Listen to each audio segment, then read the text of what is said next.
Yeah, something, today is election day. I'm not going to get into all sorts of political talk or anything crazy like that. But the Social Studies Department, we have been tasked with kind of doing a mock election. That way we can kind of see, based on the student body, if you were eligible to vote, how things would transpire. So, if you will, wait a minute. Let me make sure I can get everything up and running. I want everybody to follow along because there's some stuff that I have to go over before we get started. Who are you voting for? That's the thing I ain't talking about, man. I'm not talking about none of that stuff because, again, too much controversy and Mr. Brown wants to keep his job. All right, so if you will, go ahead and click on the CTHS mock presidential election. There is a little slideshow that I'm going to very briefly go over with you, and then I will tell you what I need you to do. Again, when you do get the opportunity to vote, please only vote once. So, United States presidential election facts, everything you need to know about the United States presidential elections, but didn't want to ask. What are the requirements to be president of the United States? You must be born a citizen of the United States. You must live in the United States for at least 14 years. You must be at least 35 years old. That is it. Do you know anyone who meets those requirements? I bet you do. Go tell them they can be president. Did you know George Washington is the only president to have been voted for unanimously? But he didn't even want to be president of the United States. His plan was to retire to his home in Mount Vernon. He finally decided to serve the country out of a sense of duty. Little fun fact, many people think that George had wooden teeth. He did not. He did wear dentures, but they were not made of wood. Did someone say party? I know this is kind of cheesy, but I got to go through it. How about lots of parties? America is a multi-party system. Party nominations are the way most candidates get on the ballot. This election year, there will be 4 names on the ballot, each from a different party. For the Republicans, you have Donald Trump. For the Democrats, you have Joe Biden. For the Libertarians, you have Joe Jorgensen. And from the Green Party, you have Howie Hawkins.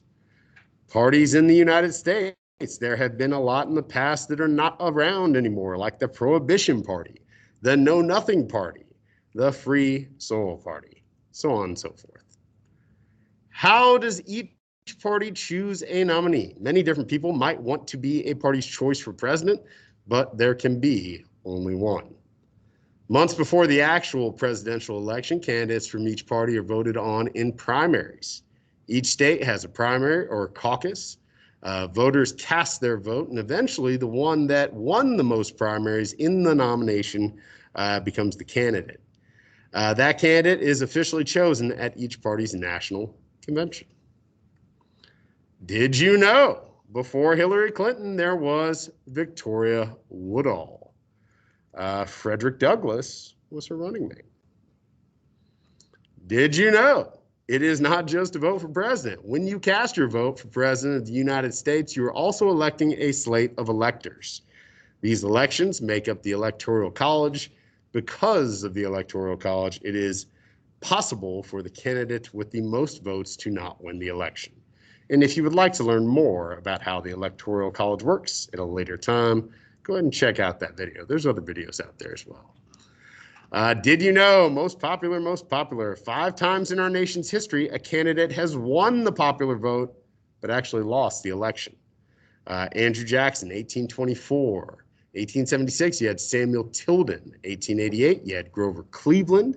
In the year 2000, you had Al Gore, and most recently in 2016, Hillary Clinton.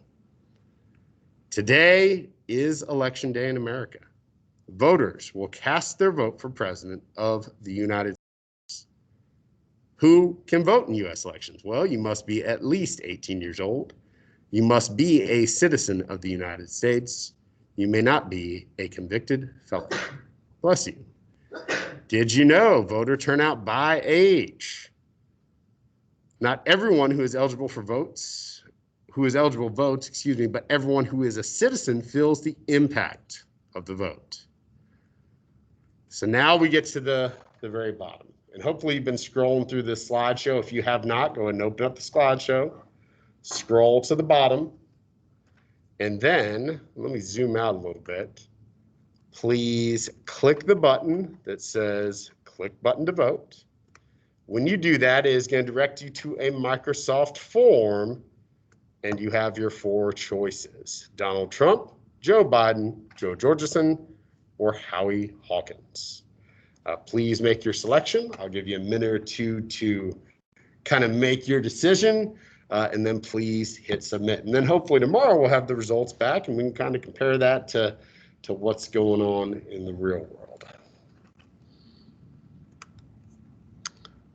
Now, as you guys are finishing that up, a couple real basic announcements. First and foremost, if you did not turn in the notebook check last Friday, please get that in as soon as possible. If you can get it in today, it'll only be 2 days late. That is 35 points off, which is not great, but it is certainly better than nothing. If you did not turn in the notebook at all, in all likelihood, you are currently failing the class or your grade is not what you want it to be. So please get that stuff in as soon as possible. As far as extra credit, I graded a lot over the weekend. I graded what was left over this morning. All grades at this point should be up to date. So check your grade. If something looks funny or something's kind of messed up or you're not happy with where it is, talk to me. Talk to me after class. There might be some stuff you could do. Frankly, at this point, there might not be anything you can do because, again, we're here at the very end. That being said, there's still a lot of stuff I am willing to accept. The last day to submit any missing work that I'm still willing to accept, some of that really early stuff I'm not willing anymore, is going to be this Thursday before the end of the school day. So not 11:59. Now we're trying to wrap that stuff up. This Thursday by 4:20. After that, I will accept no more work for the 6 weeks. Yesterday, if you were here, I was not here, as you know.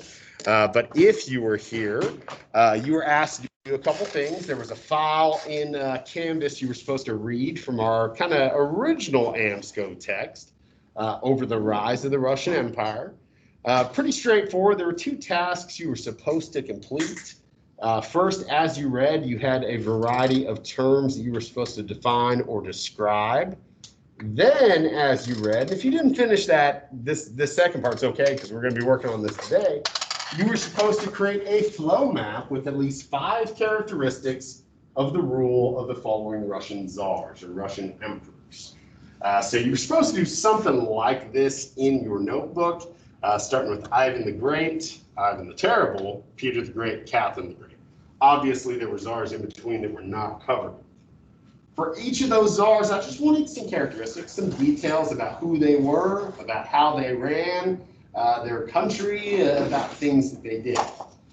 Some of these czars they tell more about in the book than others. The good thing is, today and tomorrow we're going to be watching a video that goes over these same czars.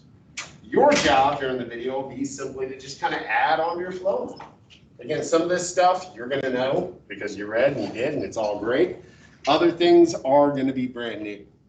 Now, originally, we were going to try to knock out the whole video today because it's a long one. It's like a 45-minute video. But considering we did the election and all that good fun stuff, we're going to watch about 20 minutes of it today, and we'll finish up the other 20 minutes tomorrow. It is very important that you take good notes over these czars. Okay, it's very important that you get that reading done if you didn't, that you get your vocab done.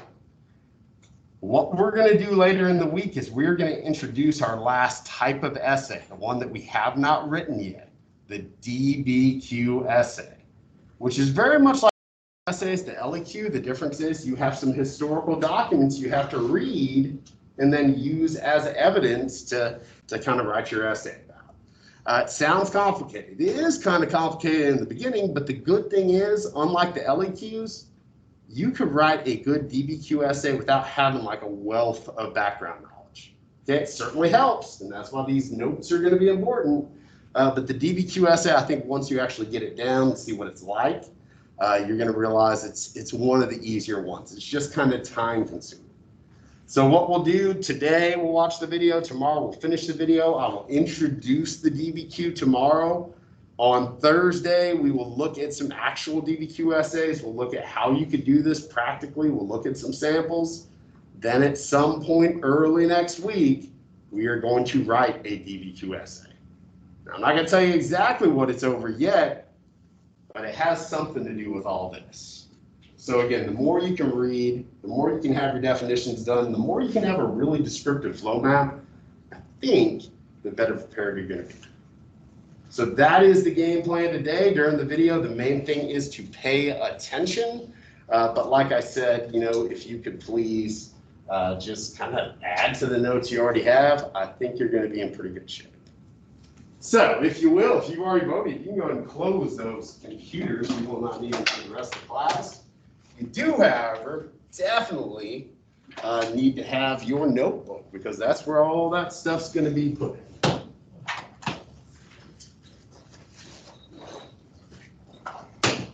Now the video itself, I'm trying to think when this is on. It's a History Channel show that used to come on, God, a few years ago. It is kind of old school, but it's a good one. The title of the show is Engineering and Empire, and that's kind of the title of the whole series. And on one hand, they do spend a lot of time talking about engineering, you know, how they built, how they accomplished some of their you know, innovations, some of their architecture, some of their infrastructure. They do a decent amount of that. But they also talk about a fair amount of just historical events as well. So pay attention, learn all you can. I am going to stop it from time to time to just kind of engage you in some conversation. But for the most part, just watch this thing. Today, we are going to get through the first half. We will look at the reigns of Ivan the Great and his probably great-grandson, Ivan the Terrible. As they talk about these two czars, man, write down some of the things they did. The more details you can have, I'm telling you guys, the better off you will be. So pay attention, stay awake, take some notes. You don't need your computers, so go ahead and close those down. And here we go. It was an empire that rose out of the barbarian conquest, straddled 15 time zones, and swallowed 1/6 of the entire world's landmass. And the first thing to deal with is just this enormous size. Fueled by 400 years of chaos, the Russian Empire was forged by a lion's den of larger-than-life czars, whose tyrannical designs were as colossal as the country itself. She wrote to one of her correspondents, "I can't stop myself from building. Building is like a disease. It's almost like alcoholism." These visionaries would drive Russia's rise to greatness, adapting foreign technologies to seize power, capture territory, and engineer an empire.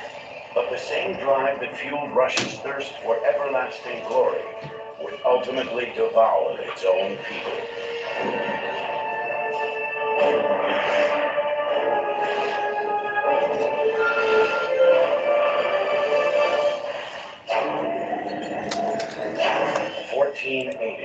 Moscow.